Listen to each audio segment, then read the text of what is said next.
membahas hal itu, saudara, bersama dengan Bung Anton Sanjoyo atau Bang Anton Sanjoyo atau Bung Joy biasa lebih dikenalnya nih. Bung Joy, selamat siang Bung Joy. Saya lihat kemarin ketika dibandingkan dengan lawan Vietnam, kemudian kemarin lawan Thailand ya lebih bagus lah kalau saya lihat ya. Tapi kalau menurut Bung Joy sendiri yang lebih paham tentang sepak bola, cukup puas nggak sih semalam itu? Kalau hasil puas, tapi kalau permainan masih banyak yang harus diperbaiki ya. Seperti misalnya? Ya rasanya kita memang dari mulai ikut turnamen AFF ini dari awal babak penyisihan kita kan kalah lawan Thailand 4-2 ya. Ya kemudian kita bisa menang lawan Singapura, kemudian bisa menang agregat melawan Vietnam. Rasanya grafiknya naik terus dan itu memang tipikal tim yang dipersiapkan dengan baik sebetulnya ya.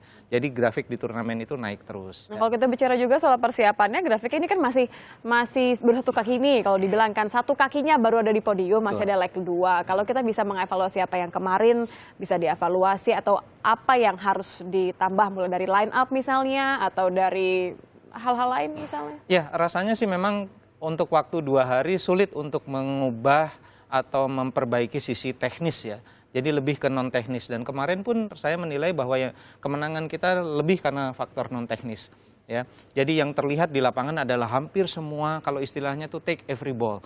Jadi semua pemain berlari, semua pemain bekerja. Begitu kehilangan bola mereka ikut bertahan, begitu mereka mendapatkan bola semua ikut menyerang sambil menjaga perimeternya. Jadi kemarin disiplinnya luar biasa, ditunjang dengan stamina yang cukup baik.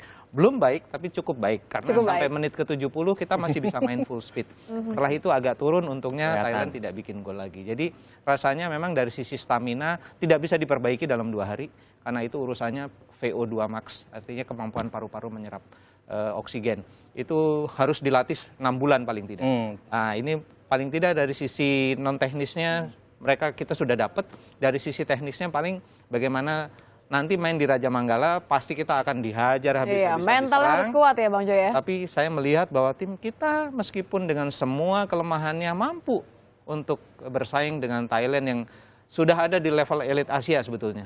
Mereka sejajar satu kelas dengan Jepang, Uni Emirat Arab, Irak. Tapi kita masih bisa menyaingi mereka. Jadi ini modal yang luar biasa bagi Boas dan kawan-kawan. Ini menarik bagaimana kita berhadapan dengan Thailand setelah 2 kali berhadapan dengan posisi yang sama. Kita tidak menang. Tapi kalau saya justru melihatnya bahwa ada pelajaran lebih penting daripada yang kita bisa lihat sekedar memenangi Piala AFF, Bang Joy. Kita lihat Thailand betapa mereka begitu mempersiapkan dengan matang. Mereka mempunyai tujuan yang begitu besar untuk di Piala Dunia dari semua sisi. Apa yang bisa kita pelajari dari itu? Ya kalau dari sisi semuanya sih Thailand memang di antara teman-teman di ASEAN memang yang paling maju dalam soal pembinaan sepak bola. Disusul oleh Vietnam sebetulnya. Vietnam luar biasa di layer pembinaannya. Dan Thailand yang terbaik, memang kita harus akui. Gelar-gelar yang mereka dapat dalam 20 tahun terakhir sudah mengatakan itu semua. Nah kita harus belajar dari mereka. Saya justru sebenarnya khawatir. Kita kan berantakan nih 1 tahun.